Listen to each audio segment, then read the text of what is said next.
let's do a quick run. I thought that a conference title race reset might be there. I will give the lay of the land, and we'll sort of do this as a game, get everyone's prediction of who ends up playing in the conference title game. We'll start in the ACC because it's easy. Florida State has already clinched one of the two spots. No divisions in the ACC. Louisville has Virginia and Miami left. One more win clinches it officially.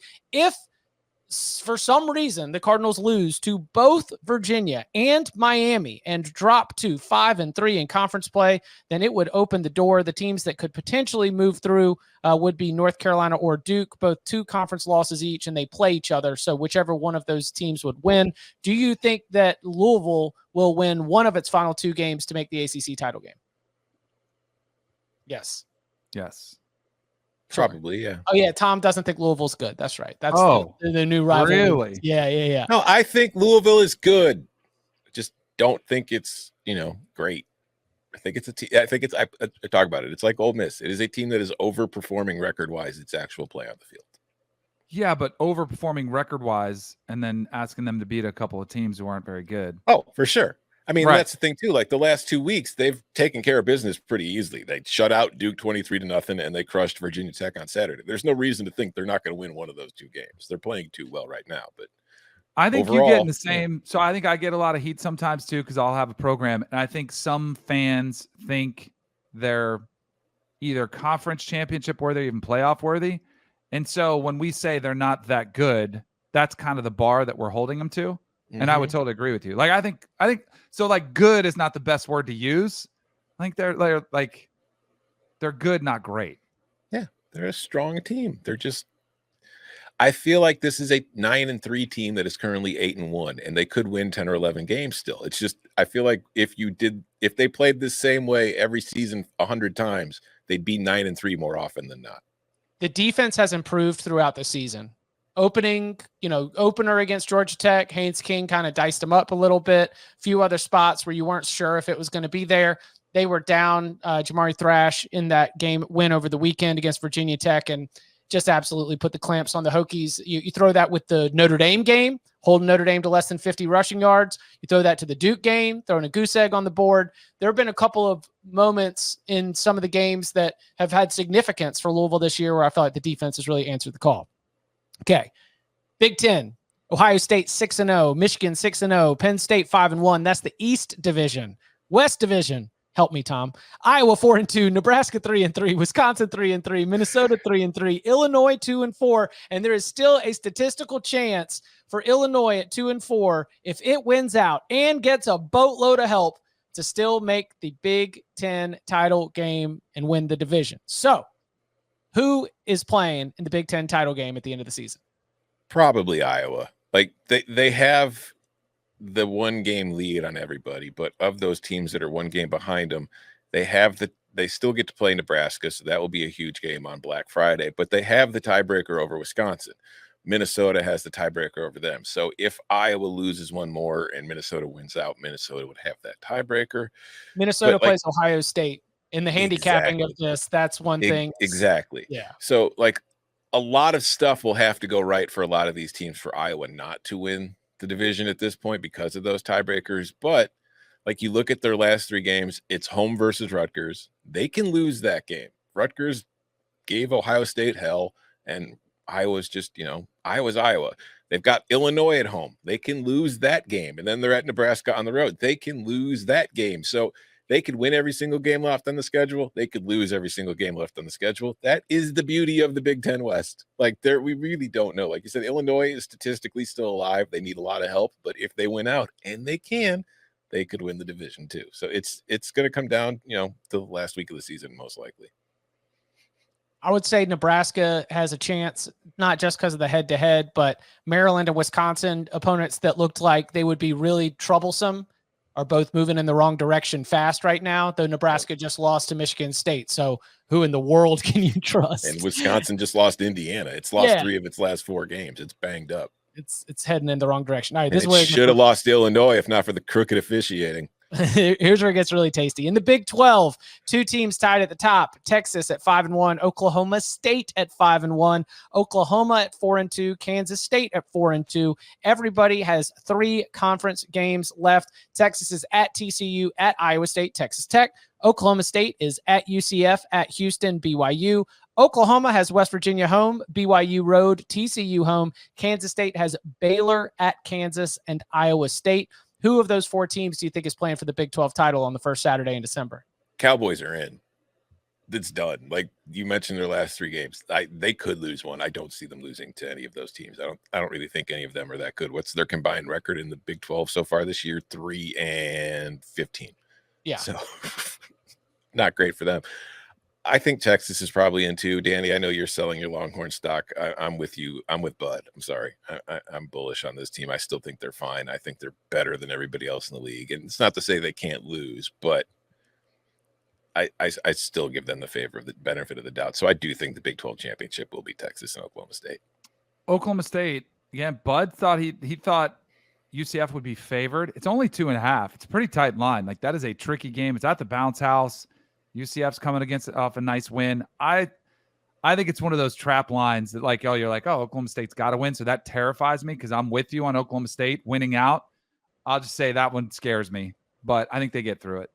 Texas at Iowa State. Consider that one we'll see. I know, look, Iowa State could have been in this mix if they'd been able to win over the weekend. Clearly they did not. They take the loss in Farmageddon, but Oklahoma State, as you mentioned, with head-to-head wins over both Oklahoma and Kansas State, you've got a lot of good tiebreaker. Even if you do take a second loss along the way, a lot of good tiebreaker support right there. Texas, there is a Oklahoma State rematch potential if Texas slips up. So be very careful, Longhorns. Be best for all parties involved that you make it to that Big 12 title game with 1 loss. Now that I think about it, that's probably why Bud isn't here today, because he was wrong about UCF being favored over Oklahoma State. He didn't want to face the music. Cover 3 Tailgate thought that Bud's not here because he doesn't want to face Ole Miss being a top 10 team. That he saw that Ole Miss made it into the top 10 of the polls, and he didn't want to live in that world. So that's one of the theories. All right, in the Pac-12. Again, no divisions here. Oregon at 6-1, Washington at 6-0, Oregon at 6-1, Oregon State at 4-2, USC at 5-2, Utah at 4-2, Arizona at 4-2. We are likely barreling towards a rematch of the game in Seattle. Do you see it playing out that way as well? I mean, Washington's not going to lose 2 of its last 3, right? Like, I mean, Utah, Oregon State. They're not going to lose 2 because Washington State at home at the very end of the season, they should be able to take care of business. Utah and Oregon State is a difficult one too. Yeah, I just don't. I think Washington, they could lose, but I think they're going to be in the Pac-12 championship at this point. Oregon, and they've got only 1 loss. So you look at Oregon's remaining games: home versus USC, at Arizona State, home versus Oregon State. Arizona State's the only one on the road. Arizona State is the lightest opponent on there, so not too worried. Can USC bounce back? Like, we haven't seen them do it. We just had another kind of crushing loss against a good team. They fired their defensive coordinator. Can they rally to go beat a very good team? Haven't shown it. I'm not saying they can until I see it. I think what's the spread? The game's in like 15 points is the spread in that game. That says a lot. And then Oregon State at home. Oregon State just hasn't been very good on the road. So no matter how I look at this, I see Washington versus Oregon part 2, and that's what I want. USC, if it does beat the Ducks and beats UCLA, I think it would have the edge and make the Pac-12 title game. Wouldn't it be hilarious? Yeah. It would be. All right. SEC, any chance that it's anyone other than Alabama and Georgia? Nope. Okay. American Athletic Conference. Did you know there's 3 5-0 teams in the AAC? And they're not even necessarily going to all play each other. So SMU currently at 5-0. They have North Texas at Memphis, Navy left. Tulane 5-0 has Tulsa at FAU, and then UTSA left.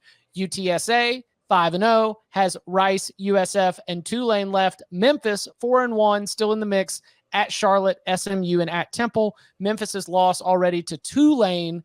So with SMU and Memphis, SMU still has Memphis. Tulane still has UTSA. And of course, UTSA still has Tulane. Who do you think makes it to the American Athletic Conference Championship game? How healthy is Preston Stoney? Hmm. He left the game against Rice late. He was banged up. Notable. I think SMU. Do you think SMU success is so individually hinging on Stone? No. Okay. No, but I think he matters. I think the one thing that not nobody, but like that's been under discussed, like when it comes to SMU, they're 5-0 in conference play. They've only allowed 67 points in 5 conference games. Their defense has been outstanding, and then their offense is scoring more points than anybody. So, like, typically when you're scoring more points and you're allowing fewer points than anybody else in your conference, you usually make the conference title game. So I think SMU is going to be there, and I think the other spot's going to come down to Tulane and UTSA, and I give Tulane the edge there. Last game of the season, and the Green Wave will be the hosts there. Mountain West, Air Force 5-0, Fresno State 4-1, UNLV 4-1, Boise State 3-2, San Jose State 3-2, Wyoming 3-2. Obviously, Air Force devastating defeat for the Vibes. A true burn your hand on the stove when it comes to applying wagon status. The notes have been taken. We will not make that mistake again. Air Force, though, no impact on the Mountain West title race with that loss to Army, still undefeated in conference play. They have Hawaii, UNLV, and then Boise State left before the end of the season. Who do you think ends up making the title game for the Mountain West? Well, when you burn me like that, the way they did, I want to go. I want to go UNLV and Fresno State after that. They do play in Colorado Springs here in a couple weeks. Mm-hmm. That one's hard to explain. I want UNLV there because at least then I could hedge my future on them. I think Air Force will still get there just because they do have the advantage of not having a conference loss. But yeah, like we saw what happens when you run that style of offense and you turn the ball over, you're in a lot of trouble. Can they take care of the football? I think so. But I do think, honestly, Fresno is the best team in that league. I was going to say, when I was running the math on this, Fresno, I think, is the lock for the Mountain West. Even though they are a game behind Air Force in the standings, their remaining schedule is San Jose State, New Mexico, San Diego State. They already, for tiebreaker purposes, hold a win against UNLV and a win against Boise State. They do not play Air Force, but if it comes down to trying to figure out who's going to get in, I think that those victories against other contenders are going to be significant. So I think Fresno State probably has the best or least challenging path. Give me Air Force and Fresno State being able to make the Mountain West title game, and that one would be a doozy to be able to see. All right. Fresno State only a 1.5 point favorite. Only a 1.5 point San Jose State. Yeah. Spartans have been playing better football in the last couple of weeks, moving in the right direction. Sunbelt,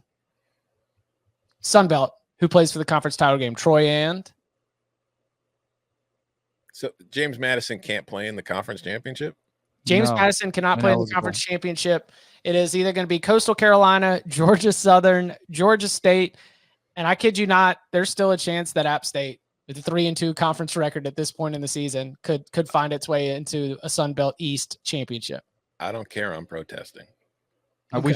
We should all protest because it's highway robbery that they're not able to play for that. I guess they can potentially go bowling though. If there's not enough 5 and 7 or 6 and yeah. There's also monsters at the NCAA. Could you imagine who they'd be matched up like in a bad bowl game? They would absolutely smoke. Hell yeah. Yeah, I know. They're ranked. Outline City. I need them in that game. I don't care who they're playing. Conference USA, Liberty and Western Kentucky, probably. Yeah, Liberty's in 1,000%. Yeah. And then Liberty, we can just crown, right? Yeah, I'm willing to. Yes. Although I think I like Jacksonville State in Conference USA. Jacksonville State, I think, is also making the transition. The idea that was pitched to me is that James Madison and Jacksonville State play a bowl game. Doesn't need to be NCAA sanctioned. We just need to put it on television. Come on. Cover 3 bowl. Let's go. Let's go. That bad boy. I'll give me either Coastal Carolina at 4-2, Georgia Southern at 3-2 in terms of who ends up winning in James Madison's absence, but I think Troy would have the edge over either one of them. And then Toledo and Miami, come on. Ain't gonna be anybody else in the MAC. Why? I'm sorry to interrupt you, Chip. I'm sorry, but why? What is the thought process behind those teams not being eligible to play for the postseason?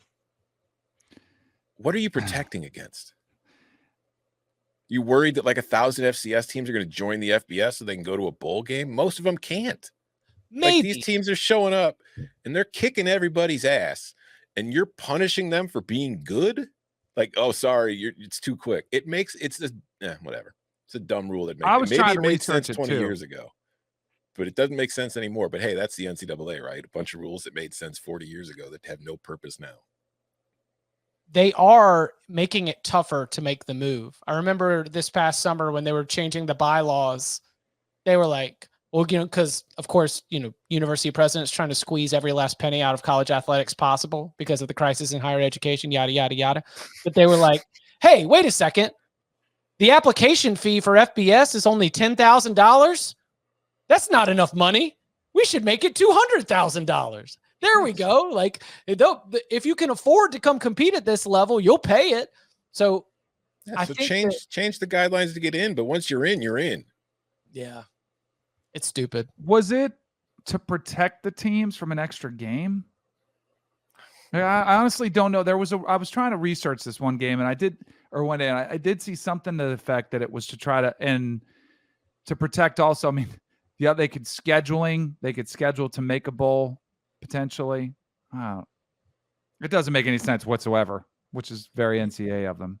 James Madison should be in a New Year's Six bowl if they win out. Like, Yeah. they are the best They group should be of able to 5 play team. for the conference championship. They Yeah, play in the conference. what I'm They play a saying. full schedule. But because they didn't join, whatever.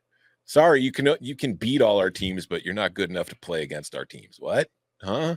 Yeah, it's stupid. And I don't know what the actual mentality is. I just remember that the money and what you have to go through making the move from FCS to FBS, I do think they intentionally make it restrictive. I think it's stupid that they do, but I think that they're definitely trying to do that. Discourage schools that aren't ready from making the jump, and also to give them time to build up the necessary infrastructure. I'd say their infrastructure is just fine. You only make the jump if your infrastructure is good.